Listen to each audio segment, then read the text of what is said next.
Hello বন্ধুরা, welcome back to my channel. তো চলে এসেছি এই ড্রামার আবার একটা এপিসোড নিয়ে। বন্ধুরা যারা আমার চ্যানেলে নতুন তাদের কাছে রিকোয়েস্ট, প্লিজ আমার চ্যানেলটিকে সাবস্ক্রাইব করে আমাকে সাপোর্ট করবেন, যাতে এভাবেই নতুন নতুন ড্রামার এক্সপিরিয়েন্স নিয়ে আসতে পারি। তো চলুন এক্সপিরিয়েন্স শুরু করা যাক। তো আগের এপিসোডের লাস্টে আমরা দেখেছিলাম এখানে শিন দৌড়চ্ছিল অ্যান্ড তাকে যেতে উপর থেকে চ্যানও দেখে নেয়, আর তার ভালোই লাগে তাকে দেখে, কারণ এর আগেও সে তাকে অনেকবারই এই গেমে দেখেছে অ্যান্ড এখানে সে তার পিছু নেয়।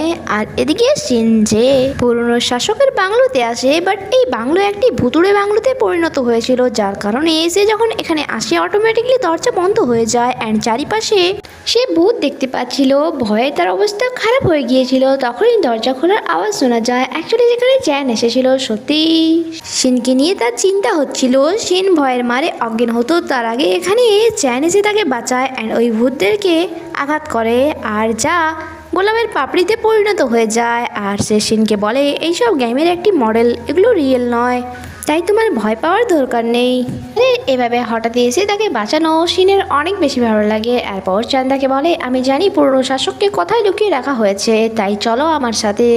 বাট শিন চাইছিল না যে চ্যান তাকে ভীতু ভাবুক, তাই সে বলে না আমি ঠিক আছি, আমি কিছুক্ষণ পরে একাই চলে যাব। বাট চ্যান ভালো করে বুঝতে পারছিল ভয়ের মারে শিনের হাওয়ায় টাইট হয়ে গিয়েছিল, সে সেখান থেকে একবার নাড়াতেও পারছিল না।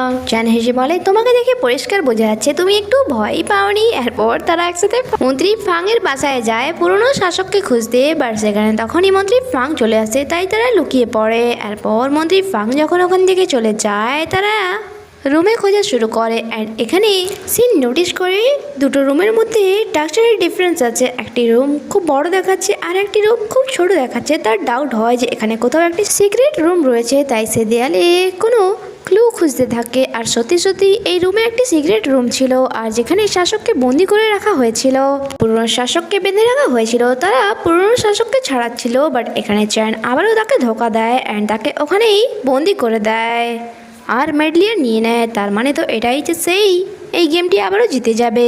শিন অনেক রেগে যায় অ্যান্ড বলে এটা তুমি ঠিক করলে না, তুমি আবারও আমাকে ধোকা দিলে। চ্যান শান্তস্বরেই বলে এটা গেম, তাই এখানে জেতারাই মূল লক্ষ্য। কে কাকে ঠকালো আর কে কাকে ঠকালো না সেটা ইম্পর্টেন্ট না। এরপর সে স্যাড হয়ে আবারও গেম থেকে বাইরে চলে আসে। তার এবারে সম্পূর্ণ বিশ্বাস ছিল যে সে হয়তো চ্যানকে হারিয়ে ফেলবে। তা তো আর হলো না। এরপর যখন সে বাসায় ফেরার জন্য বাইরে দাঁড়িয়েছিল, বাইরে বৃষ্টি হচ্ছিল, তাই কিছুক্ষণ সে সেখানে দাঁড়িয়ে থাকে। তখন চ্যান বাইরে আসে আর তাকে দেখে সে নিজের ছাতা তার দিকে এগিয়ে দেয়, বাট সে সেটা নেয় না, কারণ স্টাফ মেম্বার তার জন্য ছাতা নিয়ে এসেছিল। জানিয়ে চ্যান সেখান থেকে চলে যায়। নেক্সট ডে মর্নিং সিন একটি গ্রসারি স্টোরে আসে কিছু জিনিস কেনার জন্য, বাট ওখানে ওই জিনিসটি জাস্ট ওয়ান পেজে পড়েছিল।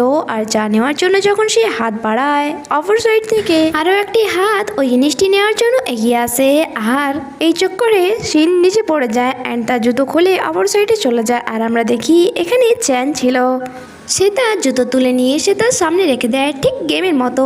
এখানে আবারও চ্যানকে দেখে সিনে একটু অবাক হয়। চ্যান কিছু না বলেই চুপচাপ সেখান থেকে চলে যায়, যেমন কি সে সিনকে চেনেই না।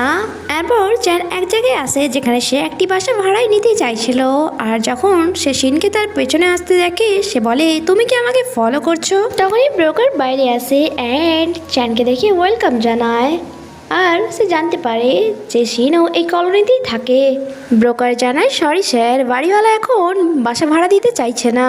চ্যান যখন ওপরের দিকে তাকায়, ব্যালকনিতে দাঁড়িয়ে সিন আরামসে অ্যাপেল খাচ্ছিল অ্যান্ড সে নিচে এসে একটি পত্র সেখানে চিটিয়ে দেয়, যেটাতে লেখা ছিল যে সে বাড়িটি ভাড়া দিতে চায়।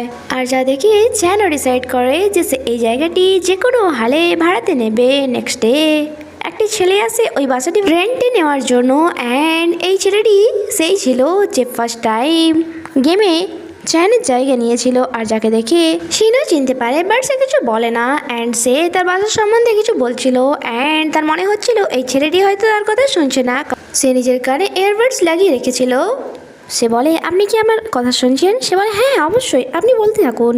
আর আমরা জানতে পারি অ্যাকচুয়ালি এই বাসাটি চ্যানি ভাড়ায় নিচ্ছিল, বাট সে তার ফ্রেন্ডকে পাঠিয়েছিল, আর এই এয়ারবাডসের তো সে সমস্ত কথা শুনছিল আর ক্যামেরাও অন ছিল। এরপর কয়েকদিন কেটে যায়, আর হঠাৎই একদিন সিন চ্যানকে বাসার ভেতরে যেতে দেখে ফেলে। সে ভাবে এই ছেলেটি এখানে কি করছে, আর সে সমস্ত লিঙ্ক কানেক্ট করে, স্পেশালি ইয়ারবাডস, অ্যান্ড সে বুঝতে পারে অ্যাকচুয়ালি এই বাসাটি চ্যানই ভাড়ায় নিয়েছে। অ্যান্ড সে বলে এবার দেখো আমি তোমাকে কেমন খেলা দেখাই, এটা রিয়েল লাইফ, তোমার গেমের দুনিয়া নয়। কি ভেবেছো তুমি এখানেও আমাকে বোকা বানাবে? অ্যান্ড সে নেক্সট ডে হঠাৎই নিউ ফার্নিচার নিয়ে চ্যানে ডোরে গিয়ে নক করে। চ্যান জিজ্ঞাসা করলে সে বলে আমি বাসার কিছু ফার্নিচার চেঞ্জ করতে এসেছি, তাই দরজা খুলুন। অ্যান্ড এখানে চ্যান নিজের আওয়াজ ভারী করার চেষ্টা করে, বাট সিন তো ভালো করেই জানতো, তাই সে দরজা তো খুলেই ছাড়বে। আর চ্যান যে চাইছিল না সিন জানতে পারুক যে সে এই বাসাটি ভাড়ায় নিয়েছে, তাই সে কোনো রাস্তা খুঁজে না পেয়ে তার ফ্রেন্ডকে কল করে অ্যান্ড বলে তাড়াতাড়ি এসো, আমি প্রবলেমে পড়ে গিয়েছি, তাই এসে আমার হেল্প করো। তার ফ্রেন্ডও তাড়াতাড়ি সেখানে পৌঁছে যায়, বাট সে ভুলে পাশের বাসায় ঢুকে পড়ে। আর যখন চ্যান তাকে কল করে সে বলে তুমি কোথায়, আর সে বুঝতে পারে সে ভুলে পাশের বাসায় ঢুকে পড়েছে। বাট থ্যাংক গড এই বাসার একটি জানালা চ্যানের রুমের বেলকানিতে খুলতো, আর যা থেকে ইজিলি সে তার বাসায় যেতে পারতো, তাই এখানে তারা এটাই করে। অ্যান্ড চ্যানের ফ্রেন্ড যখন দরজা ওপেন করে সিন তাকে দেখে একটু অবাক হয়, বাট তার বিশ্বাস ছিল বাসার ভেতরে চ্যান আছে। অ্যান্ড সে ফার্নিচার চেঞ্জ করার বাহানায় বাসার ভেতরে ঢোকে অ্যান্ড সেই আলমারিটা খুলতে যায় যেটার ভেতরে চ্যান এখন লুকিয়েছিল। আর এখানে এই ভিডিওটি শেষ হওয়ার আগে কি হয় তা জানতে স্টে কানেক্টেড। Bye bye.